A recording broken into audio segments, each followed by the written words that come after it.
Are you tired of struggling with the Binance API in Python? Or perhaps you're just looking for clear, concrete examples of how to use the WebSockets or REST APIs? Well, you've come to the right place. My name's Leo Smigel, and I'm an algorithmic trader. And today you can say goodbye to confusing tutorials and documentation, and hello to an easy to understand tutorial walkthrough. Let's get started. But before we dive into the code, there's one critical question you have to ask yourself, and you might not know the answer, and that is, where do you live? Are you a U.S. citizen? Well, U.S. citizens should use the .binance.us. I should back up. There's both a Binance.us and a Binance.com. If you're a U.S. citizen and live in the U.S., use the Binance.us. Otherwise, use Binance.com. Don't get cute and use a VPN to try to access .com, because when you make tons of gains and try to withdraw your crypto and you don't, and they ask for KYC, you might run into some problems. So be forewarned. So what are we covering today? Well, we're going to cover both the REST API and the WebSockets APIs. If I'll put the timestamps below if you want to skip right to each section. And within the REST API, we're going to cover Python-Binance, which is the most popular library, but we'll also cover requests too, just because sometimes you might want to do something that is outside of the library. And for WebSockets, we're going to cover everything you need there. You might ask yourself, what's the difference between the REST API or WebSockets, and what should I use if I'm an algorithmic trader? Well, the key is to understand the difference. REST stands for representational state transfer, and all you really need to know is that with the REST, you're making the request. You're saying, hey, Binance, give me this, right? Or give me that. With WebSockets, you open up a connection that has lower overhead, and Binance essentially sends you data. So, just think of it drinking from a hose versus, well, that's a terrible analogy, but basically get the point. REST, you ask for something, and with WebSockets, you just open up a connection and you get it and have to handle it. But we'll see this in the example. So now let's open up that Jupyter notebook. Now, if you want to follow along, you can go to this link right here, Binance API Python tutorial, and learn how to do some of the stuff I'm not going to cover, like how to get an API key, right? If you need assistance with that, go to that link. And also, in the future, I will place this Jupyter notebook so you can follow along on this link, okay? So we'll skip getting an API key. We're going to assume that you already have that. We're going to go right to installing the libraries. The first thing we'll do is we'll pip install Python-Binance, which is the primary or most popular Python library. We'll install python.env so we can get our API keys out of a .env file. If you don't know how to do that, I'll provide a link on exactly how to do that. On this channel, we use .env for pretty much anything. It just makes it conventional and easy. And we'll also install pandas, which you probably already have. So we'll do pip install Python-Binance, pip install python.env, and pip install pandas. Now, I'm going to actually comment this out because I have this pretty outline here, and I don't want to have a bunch of, requirements fulfilled already messages. So we'll go ahead and skip that. But if you're missing any one of these, definitely install it. So the next thing we'll do is we'll import pandas, and we'll load our API keys from that .env file. So import pandas as PD, which is conventional, and from .env, import load.env, which again just loads that .env file. Load.env. This assumes that the read file, the file is local. So read file from local.env, right? So this will load all of our, system variables into here, right? Okay, so let's see here. Now what we'll do is go through some basic examples. But before we do, let's just take a step back and understand what REST requests are. So basically all we're doing is we're, creating a GET request to these different URLs to get information, right? So that's, if you're wondering where I'm getting the URL, it's from right here. And if you're interested, you can read more about that right here, but let's just test to make sure that everything is working, okay? So we'll first do a simple example with Python-Binance. That's that third-party, library that wraps, all of these calls, and then we'll actually use the request library to call that directly. Sometimes you want to use the request library if for some reason there's some new functionality out that might not be already in the Python-Binance, or you want to do something unique. So first we'll import OS, then from Binance client, import client, which is that, again, that client that I just talked about. We'll get our environment variables, API key equals OS, environ. Now I've named it Binance API key test. Copy that, and then I'll do API secret. Binance API key, this is secret, right? And now we need to create the client. So client equals client, API key, API secret, and testnet equals true, right? Because we're going to use that testnet. If you're a US user, you'll want to, make sure that you use the top level domain as the US. So we'll do client equals client, API key, API secret, TLD equals US. And that reminds me, I have to have my VPN go through a different country because I actually am in the US, but for these examples, since most of the audience is actually non-US, I'm going to use .com instead of .us. So, okay. Perfect. All right. So now I'm actually going through Switzerland. All right. So now I'm going to remove this.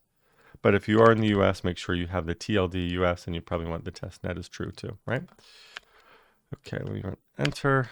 Okay, no problems. And now let's just see if that did indeed work by using the client's get all tickers method, which gets all of the tickers' latest prices. So tickers equal client get all tickers.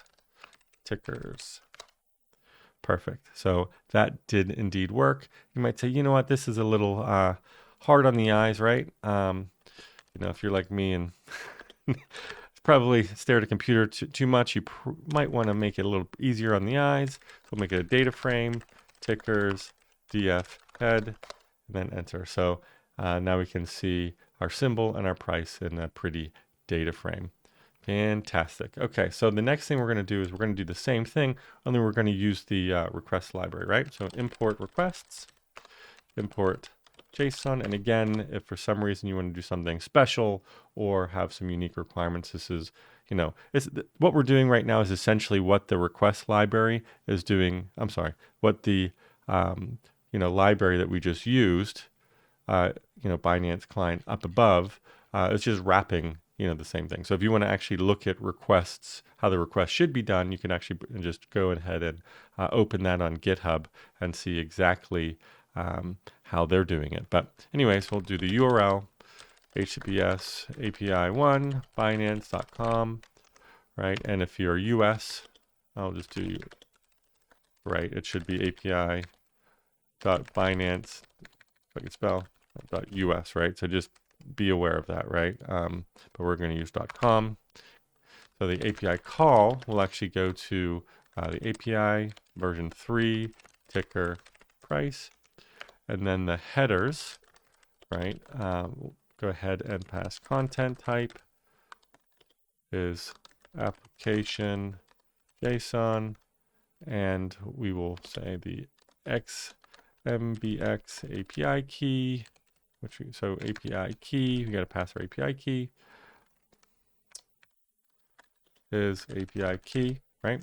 So I'm just going to remove this and I'll put it up here to make it a little easier to see. Okay, so again, all we're doing is we're creating a get request to this URL with this API call and passing the headers in, and then we'll get a response. So response equals requests.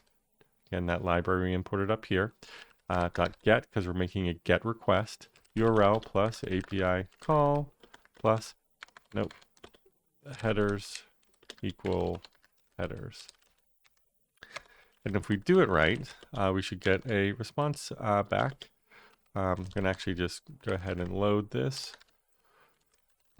turn that into JSON, and now we can print this response. And you see, ooh, we got a response, but again, hard on the eyes. So let me put that into a data frame. So df equals pd data frame from records response, and we'll just do df head. So this will get it again. Should be obviously the price will be different, but it's the same exact thing for the most part up here. Interesting the last one's different, but again, might not always be in alphabetical order depending upon, yep. So you get the idea. So we get that response, and that gives us the prices. And instead of using that third-party library, we just made a request directly to the Binance API. So now there's a few different endpoints that we are going to cover. We're going to cover the general, the market data, and the account. For the sub-accounts and margin trading, I'm just going to have that on the website for interest in time. So just be aware of that. So now let's go ahead and get started with some basic requests by checking out the server status. Now we do that with what's called an echo or a ping request. Okay, so we'll go down here, get Binance server status, and we will use the client object and use the ping method. So we'll just do client ping. And you'll notice an empty response, and that is correct. A success is actually an empty response. So just be aware of that. And then actually I'll just say empty response means no errors for those of you following in the future. And now, so then let's do something a little bit more interesting. Let's get the current Binance server time. So we'll want to import date time so we can use the from timestamp method. So import date time. We'll do res equals client get server time. And you know what, just before I'll just print out the res. So we can see here that this will give us a dictionary of some integer from an epoch. Now I already know that this is not going to work for our date time because it expects a 10-digit. This Binance server, rightfully so, does offer additional precision because it is an exchange, and 1 second in certain trades can be an eternity. So let's go ahead and get this into our timestamp format that we're used to seeing. So TS equals, we'll get the value out of this dictionary. So server time, and then we'll divide by 1,000. Okay, and then we'll say your DT equals date time from timestamp TS, right? And now what we'll do is we'll just format that. So your DT strf time for format, and then we'll pass the format string.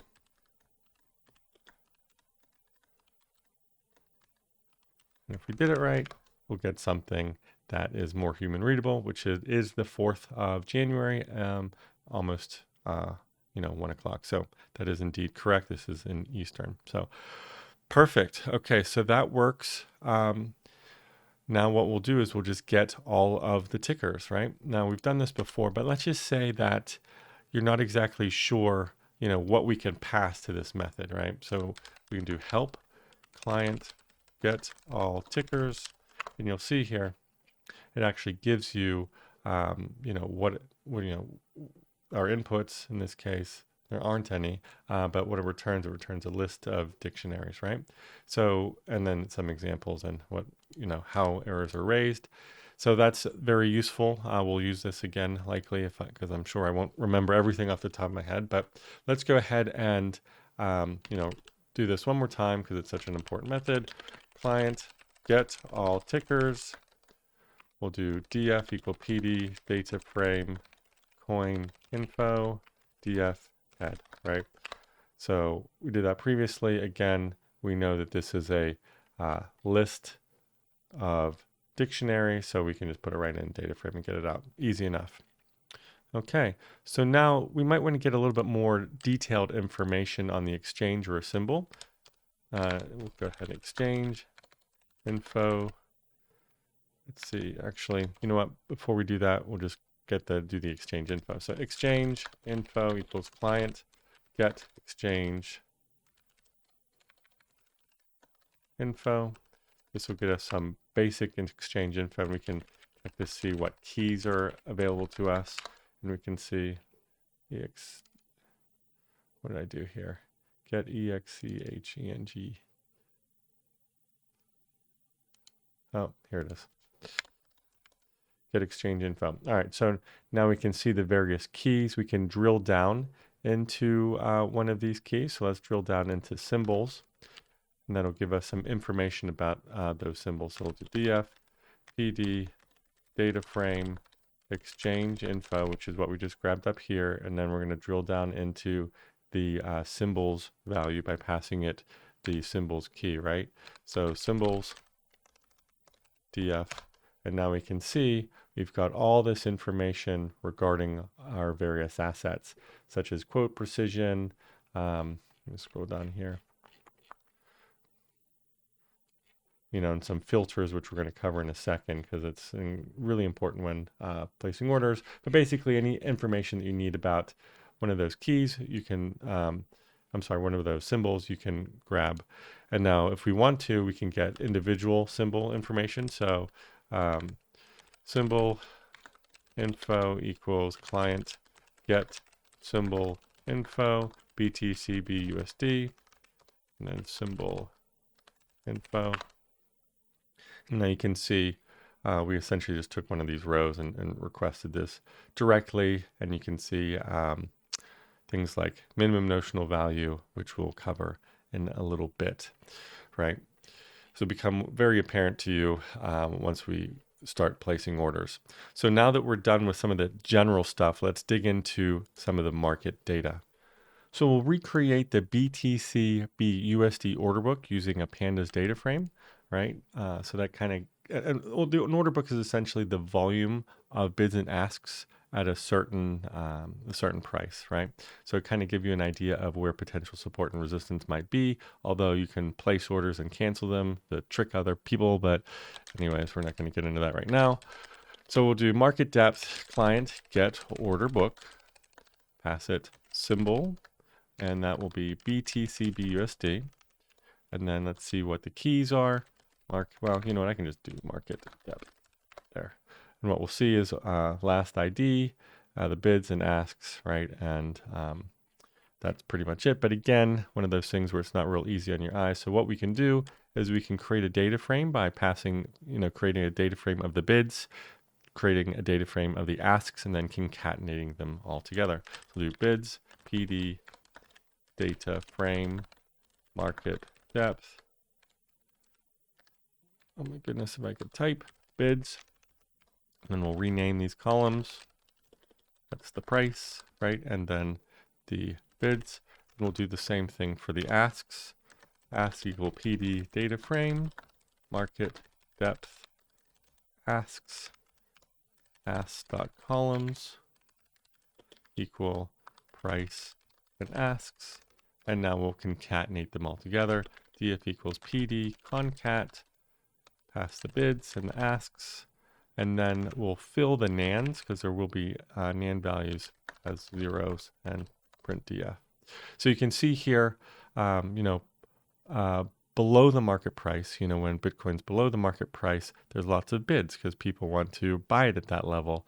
And then above the market price, there's lots of asks, so people want to sell it, for at that level. So that's essentially building it the order book within pandas. So the next thing we might want to do is get the latest 500 trades. Easy to do. We just use the get recent trades method. So recent trades equals client get recent trades, and the symbol is BTC BUSD, which is just Binance's stablecoin, and then say df equals PD data frame. We're just going to put it in a data frame, right? Recent trades and df head. Perfect. Okay, so you can see here's the price, the quantity, the quote amount, the time, and is the buyer maker is best match, right? Now, pretty easy, but what happens if we want to get historical trades? Well, we can essentially, you know what? This is a good time to use the help method, right? Our client get historical trades, help client get historical. Oops. All right, so now we can see, we pass in params, it returns a dictionary. The symbol's required, so we need to pass in a symbol. We just can't get all the trades. We have a limit, and we also need to pass an ID to fetch from. If we don't, it will just pass the most recent trades, which would be the exact same as above. So now that we know what we need to do by using, that help, we can then go ahead and grab the ID of this, right, to then pass into our historical trades. So we'll do ID equals df lock. We'll just do, 450 ID. Then historical trades equal client get historical trades. Pass it that symbol, BTC/BUSD. We'll say the limit is 1,000, although there's unlikely to have been that many. Well, who knows? There probably won't be that many trades from here, but from ID equals ID, df, okay, put in a data frame, PD, data frame, historical trades, and then we'll just go ahead and print out the df. And now we see all of the trades. We've got about 196 of them from that ID. So that's how you can do that. So pretty easy there. It's the same as the get recent trades, only you have to pass it an ID. Okay. All right. So the next thing you might want to do is get the average price over a certain period. Really easy to do. You just use the get average price method. So AVG price equals client get average price symbol equals BTC/BUSD and AVG price. And you'll notice it gives you, the minute. So over the last minute, the price has been this. So if you're doing something like, time weighted, execution or anything like that, you can use that. Right. So there's like VWAP and TWAP and stuff. But all right. So what do we want to cover next? We can get all of the tickers, same type of thing. We'll just say tickers equals client get ticker, df equals PD data frame tickers df. Really easy. So now we have, all of these ticker prices again with percent change and things like that. And if you're interested, use that help to get more information. So now that we're done with that, now we move on to the account endpoints. We're going to learn how to, query, our account balances and our account type and place orders. So let's go ahead and grab some basic account information. Pretty easy to do. All we need to do is use the get account method. So we'll go ahead and do info equals client get account. And print this to the screen, and it will give us some basic account information such as, what are our permissions? We're on the spot network. Here's our assets, commissions, and things like that. But maybe we want to get an individual asset balance. That's easy to do using the get asset balance method. So asset balance equals client get asset balance, and we'll pass it in an asset. This time we'll use Ethereum and print it out, and we'll essentially get this dictionary right here, right? So, and which we do. So right now, looks like we've got 100 Ethereum. Okay, so that's all interesting, but maybe we want to start talking about getting our trade. So let's see what trades we've got open using the get my trades method. Client get my trades symbol equals BTC/BUSD. And then print that out, and we see we do indeed have one BTC/BUSD trade, right?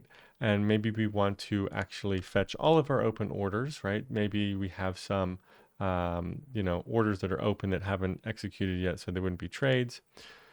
So we'll do orders equals client get all orders. Again, we pass it a symbol, BTC/BUSD, and I don't have anything open at the moment, so we have that one order, which is essentially the same as that trade, right? And this should be buy and filled, right? So the order turns into a trade.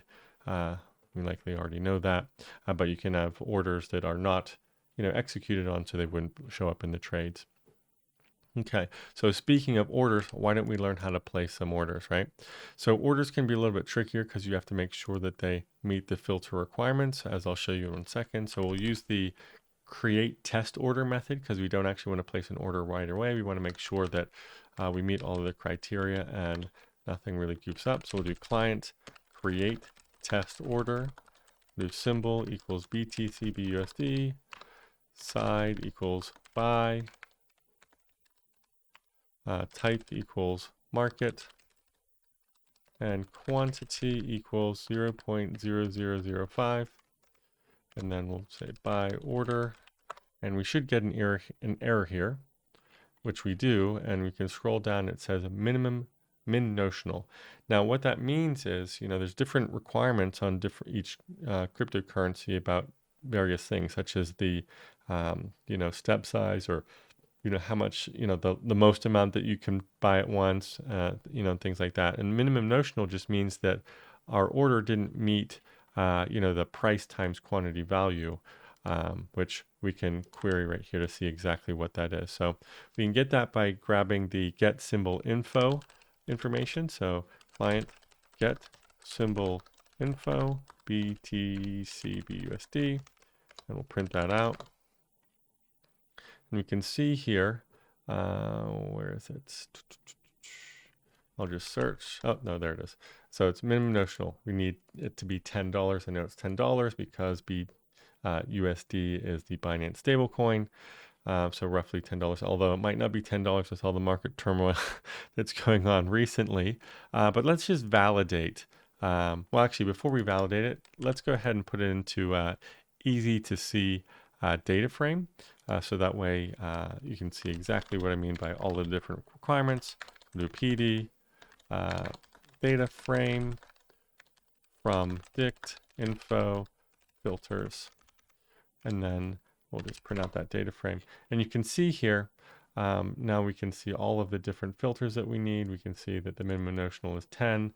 We need to bet by this amount. The max quantity is 900, etc. So those are the filters that we have to meet. So let's create a test order that will actually pass, right? Actually, before we do that, let's just see if, see if that minimum notional was indeed true. So we'll say coin info. We've already covered this one, but we're going to get the latest price for BTC BUSD using the get all tickers method. Mouse in the way there. And then we'll put it into a data frame. We'll filter out BTC BUSD, turn it into a float, and multiply it by the quantity. So we'll say df equals PD data frame coin info. Now we filter out the symbol equals BTC BUSD, turn that price into a float so we can work with it, equals df price as type float, and then we'll grab the price itself, equals df price values 0, and print out the price just to see if we got that correct. So it looks like BTC is 16,909 relative to BUSD. Again, that's their stable coin. So let's just multiply that by our original quantity, and the assumption is that we will be under $10, which I think is a fairly safe assumption. Otherwise, Binance, we need to have a chat. So $8.45 cents essentially. So we, in order to make this work, we need to increase our quantity. So let's do that and create another test order that will meet our requirements. So buy order equals client create test order symbol. Actually, instead of doing that, we'll just copy all this. I already did it up here. So we'll just copy all of this and change the quantity, so you don't have to sit there watching me type. Okay, and then we'll increase it by that, magnitude of 10. And when we hit enter, we should get nothing, right? So when it's a test order, again, an empty response essentially means that it succeeded. So let's actually create a real order, right? So we can do that by using the order methods. You'll see there's various orders, but client order, and then hit tab. You can see that we have a bunch of different order methods where we do a limit buy, limit sell, market on OCO, and all of that. So essentially, we're just going to use the market buy. symbol equals BTC BUSD, and quantity equals, copy this here, and then print out the order. And this time we should get some information back, which we do. So we have an order ID, and also it was filled, market by, etc. So that did indeed go through. Now we can check to see whether or not our order, what's happened with our order, because if it's a limit, we might not have hit it yet. And that's pretty easy to do by using the get order method. So we'll do order equals client get order, symbol equals BTC BUSD, order ID equals order equals order ID, and then print this out, and we should get the exact same thing essentially. What I do here, not all parameters were sent. So client get order symbol, and then order ID. There we go. All right, so now we see essentially the same thing as up here, right? Pretty easy to do. You can cancel an order too by using the cancel order method. We don't have any orders to cancel, but just to show you, you can do clients, cancel order. Trying to make more typos. I guess I need some more coffee. BTC BUSD, and then order ID. Order ID equals, your order ID. But I'll comment that out because obviously it won't work because that order has already gone through, so it's no longer an order. Okay, so that's pretty much all you need to know about the REST API. It's very simple to use once you understand. You just have to make a GET request, using the third-party library, and you can hit tab to auto-populate or help or whatever. Pretty easy to do. So next up, we're only going to tackle the Binance WebSocket tutorial. I think it's a little bit more interesting, but basically when do you want to use either or, right? So you typically want to use WebSockets whenever you're receiving data from an exchange to make trades on, because you don't want to have to wait to make that GET request. You actually want Binance to send you the data in a low overhead way. So essentially when you're receiving market data to make trades, you're going to use WebSockets. If you're, want to query an order, or you want to, check account balances and things like that, you'll use the REST API. So the first thing we'll do is we'll get the required libraries installed. This one's an easy one. There's only one that we need to worry about, and that is the WebSocket client. So pip install WebSocket client, and we'll run that. You can see that the requirements are already satisfied, and obviously if yours isn't, go ahead and install it into your virtual environment. So now let's go ahead and load the required libraries. We're going to be using working with JSON. We're going to use the WebSocket that we just installed, and pandas, of course, as PD. Okay. Now, just like with REST, we need to connect to a URL, and this time it's a socket with a different protocol, but each one is identified by a socket and a symbol. So BTC USDT, or maybe a better way to say it is, we can create one socket per symbol. So socket equals, and again, I got this from the trade streams up here, right here. So here's the URL and trade stream. It's at trade for that stream, and here's the payload, right? And obviously, as I mentioned before, it's very low overhead. That's why it's only a single letter, because there's a lot of data going across the wire, and trying to be as efficient as possible. So WSS stream binance.com, that would be .us for people using the US exchange, 9443, and then we're pass the symbol, and then at trade, because we're doing the trade stream. Now let's see if we've got everything working correctly. Instead of typing all this out, I'm going to copy and paste the following code, because if you think about it, we're no longer just making a request and getting a response. We're opening a connection. We have to handle the messages. We have to handle any errors. We have to handle, what happens when we open the connection and what happens on close. And then what we do is we create this WebSocket app, pass all of those into all these functions into this here. So hit enter, And then let's go ahead and do WS equals run forever. And then if I run that, you'll see that open connection, a bunch of messages, and then a closed connection, right? So we see that there. Cool. Now, this is all wonderful, but it's a little hard to see. So let's go ahead and update this and put all of the message data into a data frame, and on close, make it look prettier. So just copy and paste that. And I'll just do df equals pd.dataframe.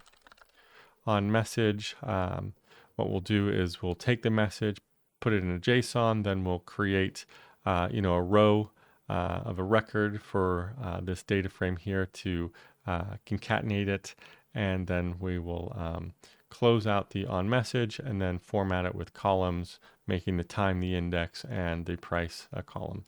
So let's go ahead and do that now. So message equals JSON loads message. Then we'll create our row of data. So we'll do message T, and then we will do message P, so that's the time and the price. Now we actually can't access the DF from here. So what we'll need to do is we'll use the global keyword as a shortcut. Now, obviously, if we were doing something in production, you'd want to probably have a more substantial class to handle all of this. But for this, for demonstration purposes, this works perfectly fine. And we'll concatenate everything, every message onto the data frame. So PD concat, we'll create this here df, and then pd.dataframe from records, and then we'll pass in that data. So that handles our on message. Now on close, what we'll do is we will, format it and make it look nice. So the first thing we'll do, we'll say the columns are time and price, and then we'll set the time to a time, something more readable, and format that as the index and drop the time column. So we'll do df time equals pd to date time, and then we'll set that to unit is ms, right?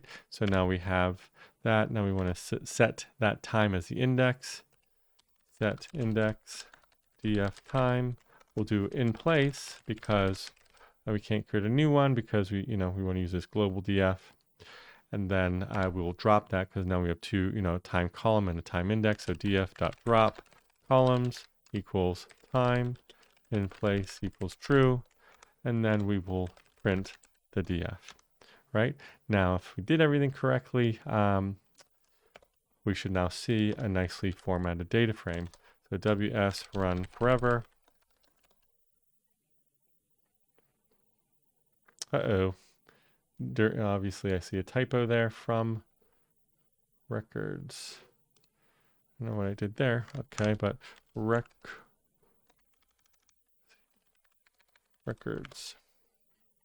Try that again. Open connection. Obviously we don't get any data till I stop it, so I'll stop it. And now we see here's an index of time, and here is the closed, that price. So fantastic. So now let's do something a little bit even more interesting. A lot of times traders want to trade off of candlesticks. I actually have on my website, if you're interested, I backtested every single candlestick using TAlib and determined how to trade them. And let me tell you, it's going to be on my other channel, which is about trading. Most people are trading candlesticks completely wrong. But that aside, let's go ahead and essentially do the same thing. Only this time we'll trade with Ethereum. So symbol equals ETH/USDT, and socket equals same thing essentially, except we're going to use the Kline 1 minute. So WSS stream.binance.com:9443, pass in the symbol, right? And this time we're going to use a Kline, which is candlesticks 1 minute. And let's just copy and paste the boilerplate code again, just to see if it's working, or if I made a typo on the socket, which wouldn't surprise me in the least. And then WS run forever. Okay, so perfect. So we do get this Kline information, and you'll see here's the candlestick right here. So the K is, here's the information. X is really what we're interested in. So if we do the Kline candlestick payload, where's X? Right here. So is the K line closed? So that just means has the closing price been met in that K line? Then we know the open, high, low, close, right?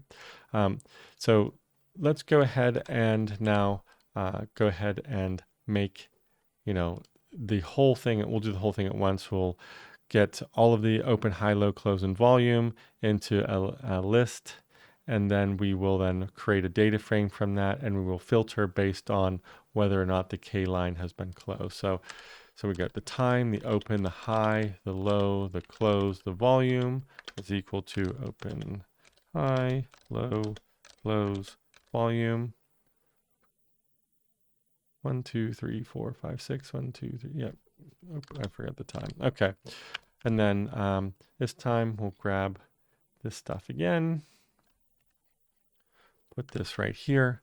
So on the message, again, first things first, we're going to put it into JSON. Then we need to, have an if statement to determine if the candlestick has been closed, or the K line, whatever you want to call it. So message equals JSON loads message, and then we'll do bar equals message K, right? So this is that candlestick information, and within there, if bar, right, X is equal to true, then we know that the candlestick, that's the closing price. So we'll do t.append bar t, and then 1, 2, 3,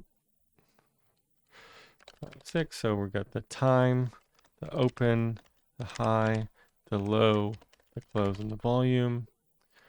Same thing over here. Time, open, high, low, close, volume. So that's essentially gathering all of that data, and then on close, what we'll do is we'll put this into a nice data frame. So we'll say bars equal, create this new dictionary here. Time is equal to the T list, and then open equal to O, high, low, close, and volume. Right, so now what we do is we create that data frame. So df equals pd.data frame. And this time it'll be from a dictionary with bars. Df set index time in place equals true, and then we'll print that df, print df. Okay, so in the sake of time, I'm going to change this to false, right? So it's going to give us anything that but the closing candlestick values, but I don't want to have to wait a minute for each one of these to go by. So enter here. Hopefully I didn't make too many errors. WS run forever, and then we run this. See an open connection, and obviously nothing comes, is output until I stop it. We're closed. And now we see time is the index, open, high, low, close, and volume. Perfect.